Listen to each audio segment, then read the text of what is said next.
A Lei Maria da Penha, fruto do trabalho do Senado Federal, foi um avanço inegável, mas basta apenas uma breve consulta às manchetes dos jornais para perceber que, apesar de tudo, a violência contra a mulher ainda faz parte do cotidiano.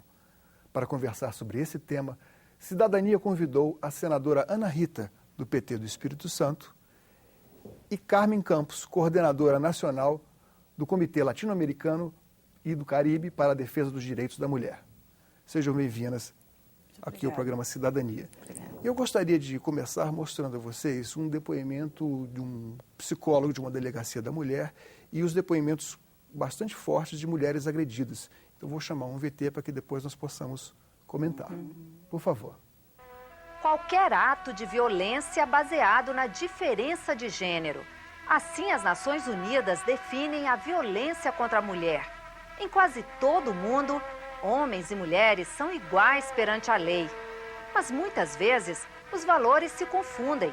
Confundem os homens e machucam as mulheres. Chegam com a autoestima baixa, chegam transtornadas emocionalmente. A gente acredita que, na maioria das vezes, racionalmente incapacitadas de tomar algum tipo de decisão e com muito medo, porque não é uma situação comum de crime. Existe entre ela e o autor algum tipo de convivência, algum tipo de afinidade, algum tipo de laço afetivo. Isso é que diferencia a mulher vítima de violência doméstica e familiar, conforme a lei diz, dos outros tipos de violência. Ele tinha me dado um tapa tão forte que eu nem vi a hora que ele deu o tapa, eu simplesmente caí. Bastou a primeira vez que acostumou. Ele me batia, quando era no outro dia ele queria que eu dormisse com ele. Quando chegava a hora de ele chegar do trabalho, eu falava, meu Deus, como é que ele vai entrar aqui agora? E você tem vergonha de dizer o que está acontecendo dentro de casa? Vergonha pra quê? Ele que tinha que ter vergonha, não é?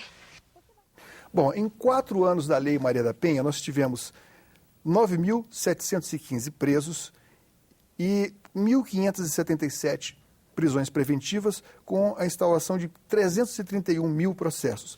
Mas apenas 1/3 desses processos, cerca de 111 mil, chegaram a uma decisão. Queria que vocês comentassem isso.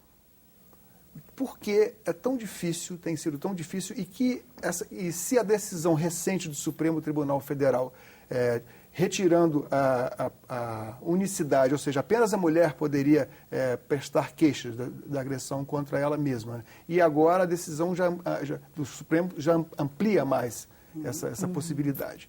Ou seja, qualquer pessoa pode fazer a queixa e não pode mais ser retirada. O que muda?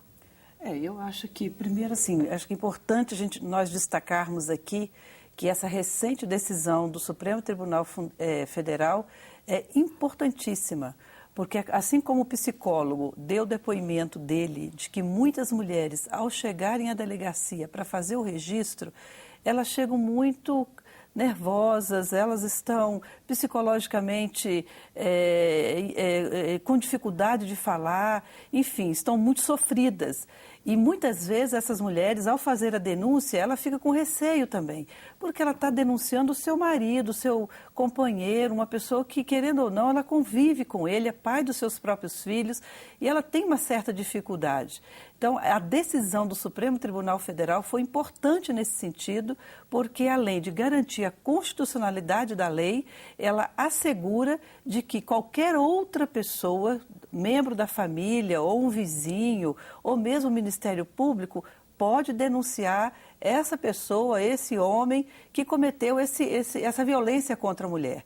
Então, isso favorece a mulher, ela se sente muito mais segura, muito mais protegida e assim ela consegue manter a denúncia que ela faz. Porque nós sabemos que em alguns casos a mulher faz a denúncia e depois ela sabe que tem que voltar para casa, porque necessariamente, nem sempre ela consegue ser encaminhada para um abrigo, para um local para ficar protegida e ela fica com receio de retornar para casa. E aí ela, muitas vezes, ela acaba tomando a decisão de retirar a queixa, que é muito ruim, né?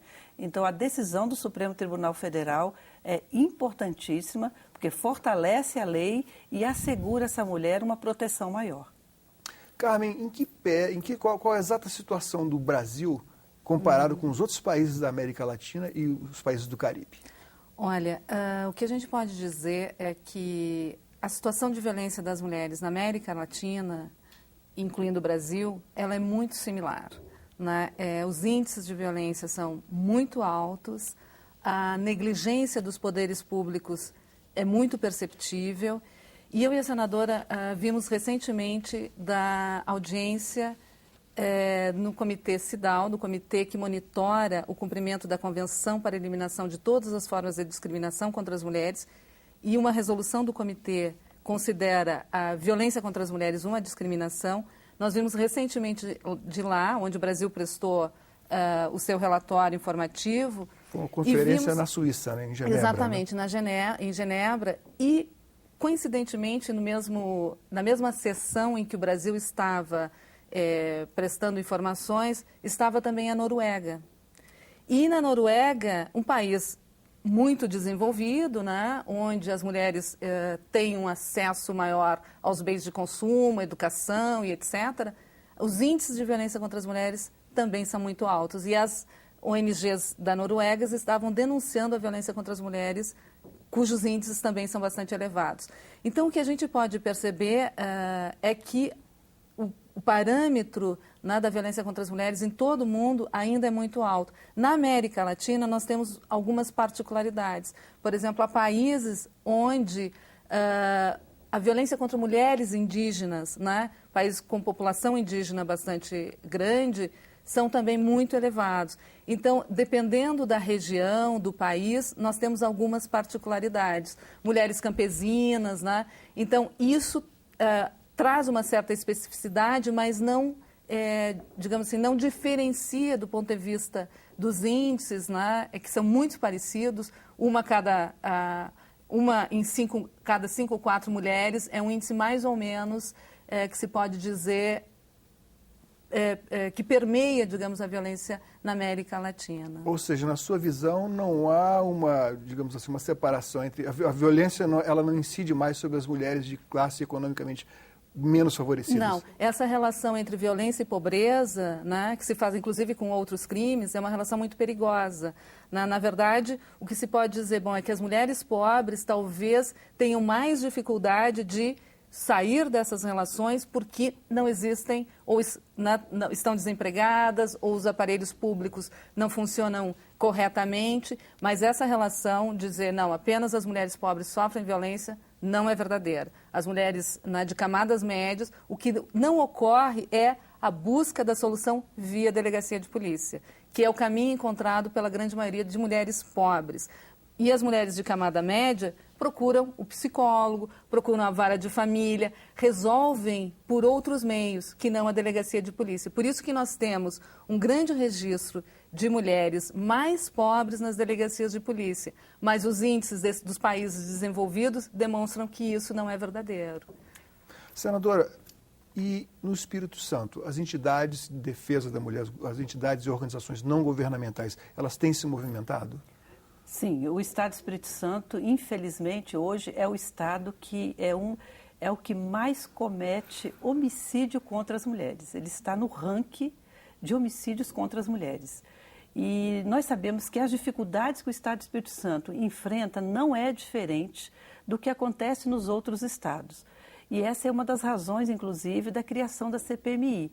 Porque ao criar a CPMI, nós queremos identificar melhor por que um país como o nosso, da dimensão que nós temos, que tem uma importante legislação reconhecida internacionalmente, inclusive a Lei Maria da Penha foi citada na reunião do Comitê do CIDAW, nós temos uma legislação boa, não é?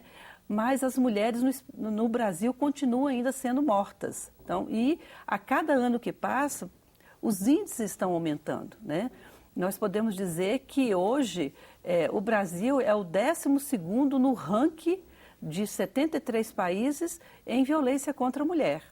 E é importante também que tem um outro dado que aqui no Brasil mostra uma especificidade que dos casos de violência contra a mulher, 40% dos casos acontece dentro de casa, praticado por companheiros, né, namorados, irmãos, enfim, acontece dentro de casa.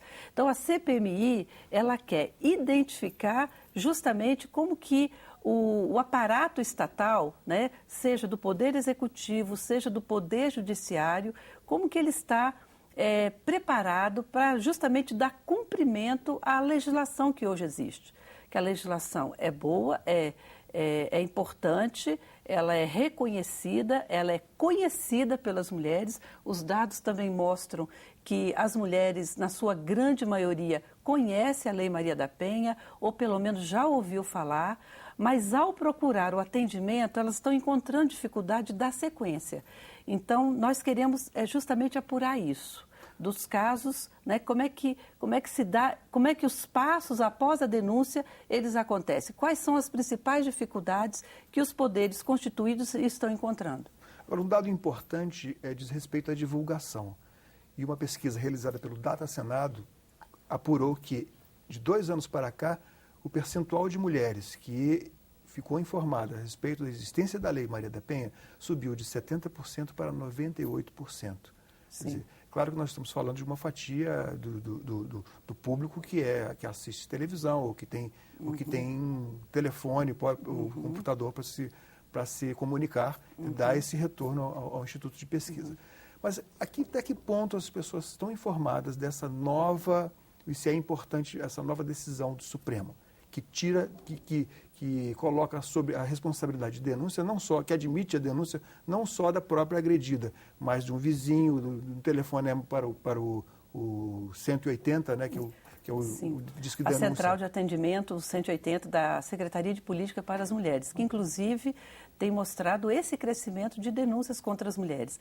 É importante, acho que o fato do próprio 180 mostrar que há um número bastante elevado de ocorrências, isso mostra que a sociedade brasileira realmente conhece o instrumento, né?